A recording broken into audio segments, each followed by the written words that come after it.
this is it. This is, I can't compartmentalize it. Is it is my life. And for years I was like, jiu-jitsu is going to overtake my life. It's literally going to overtake my life. I need to do something else.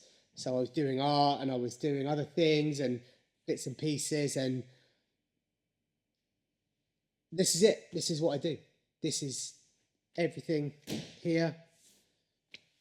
There's no compartmentalizing it. You're either in it, you know, or you're not. That's how I feel. That's how I feel. And, you know, there's not a day goes past when I'm not thinking about it. A moment that passes when I'm not thinking about lesson plans, class plans, progression for the future, what his next tournament's going to be. You know, what about when do the white belts need stripes? And, you know, oh, have I forgotten to put a stripe on one of the black belts? And, you know, I forget things constantly in this place. And running a jiu-jitsu team and an academy. So this isn't the team. You know, there's a team in this building, but I've got to run this building as well. So it's all got to work. So it's a tough job.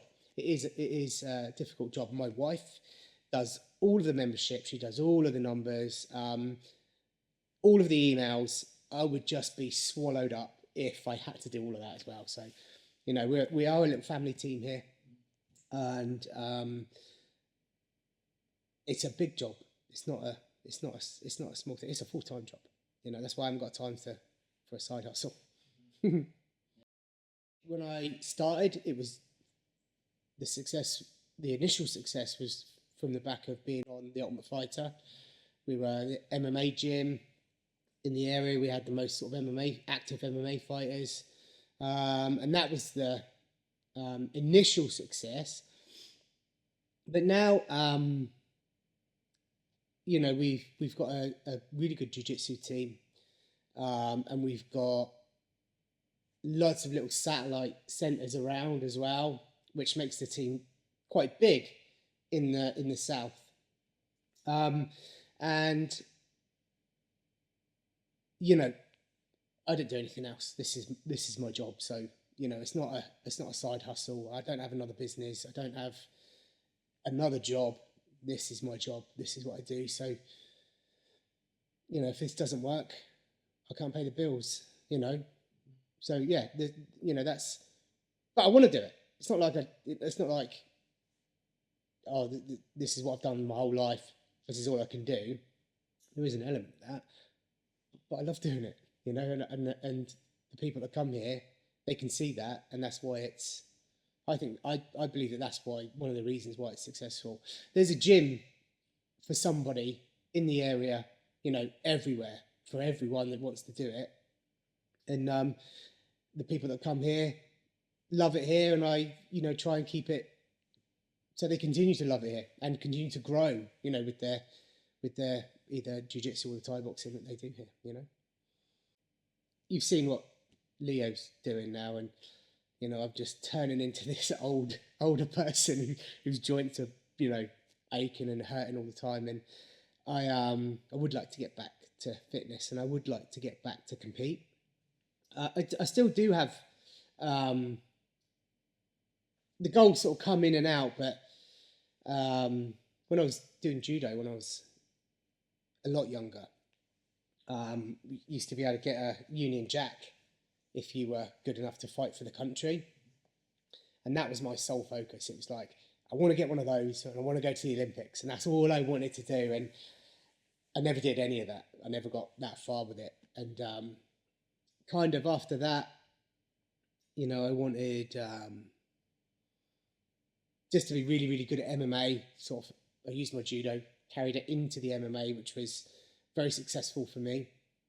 And then as my MMA sort of tapered off, I moved into the jiu-jitsu, and now, you know, like I say, I would like to get back to compete, but at the moment, I'm just being able to do jiu-jitsu, and I'm just doing jiu-jitsu. You know, they're my day-to-day things. You know, if I can't do jiu-jitsu anymore, you know, that would be really bad. That would be, you know, but I can still coach. You got to pick your training partners well. You really do. You have to pick those training partners. You have to pick people that are a similar skill level, people that you trust, and people that you know, aren't going to hurt you. You know, that if they're, you know, great big brand new guy who doesn't know how to use his weight correctly, you know, lands on you, bends your knee back the wrong way, smashes your toes in. Anyone can injure you, you know, and staying injury free is one of the keys of longevity in there. And strength training is really important, you know, for that. Picking your partners, good bit of strength training. And if it's a hobby, you don't have to do it every day. You don't, you know. Some people when they start, they give it 100, 120%. They're at every class, sometimes 2 or 3 times a day.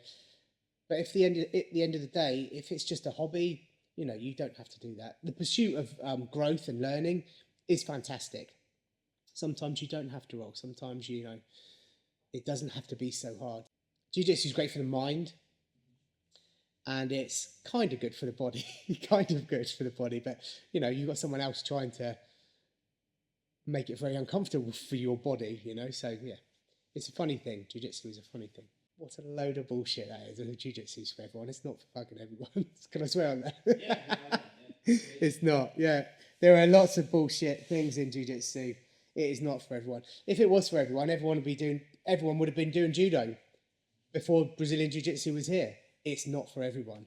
The lifestyle could be, you know, the healthy eating and the looking after your body, but it's not for everyone. Yeah, it's funny. I don't know who came up with that. I don't think it's for everyone, but there are people out there that do think it's for everyone. Yeah, yeah. My body does judo automatically. It really does. I mean, I've done judo since I was 8 years old. I haven't done a structured judo session for a really long time, even though I teach it here. I haven't done from a judo coach's perspective, a structured judo class. But every time I train, I'm doing judo on one of my sparring partners. No, I would, if I had to pick, I would pick jiu-jitsu now. I think it changes as you go on, and jiu-jitsu is more all encompassing of grappling in a uniform. You know, you can do pretty much anything you want within the rules in a gi. I can do all the judo throws, literally all of the judo throws that there are in a gi that are legal, and I can do all of the submissions in jiu-jitsu, and only a third of those are allowed in judo. So we've got so many different things we can do, you know. Yeah.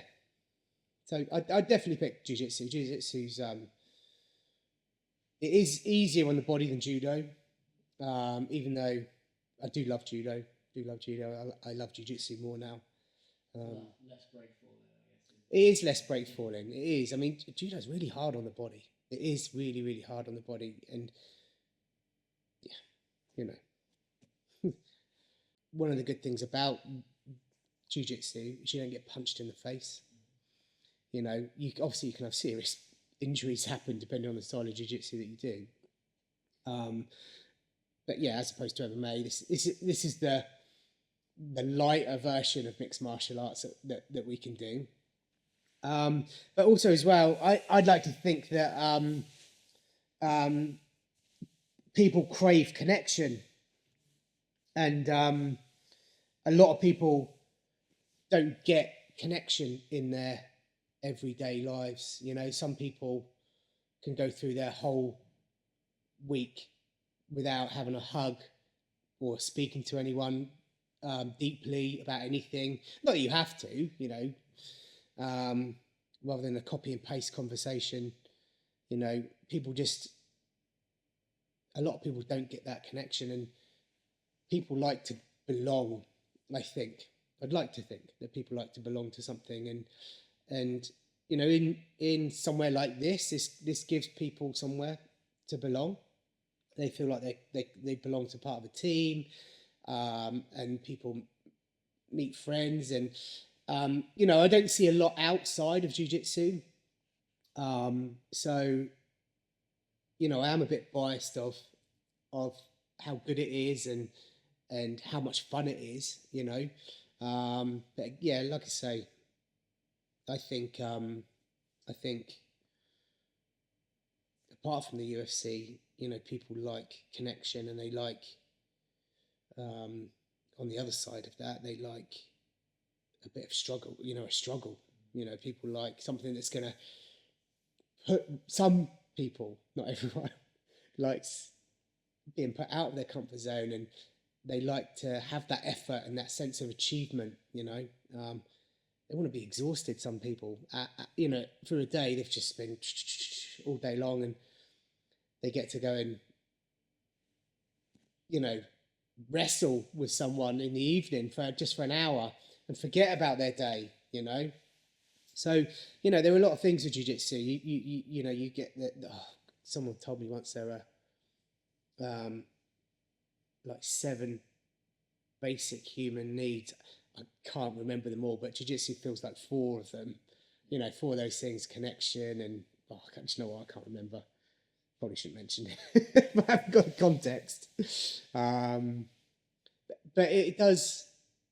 It's good for humans. Jiu-jitsu is good for humans. It's not, like I said, going back to earlier, it's not for every human. But it is good for humans. It is good for humans. You know, emotionally, mentally, physically. It's great for us. Yeah.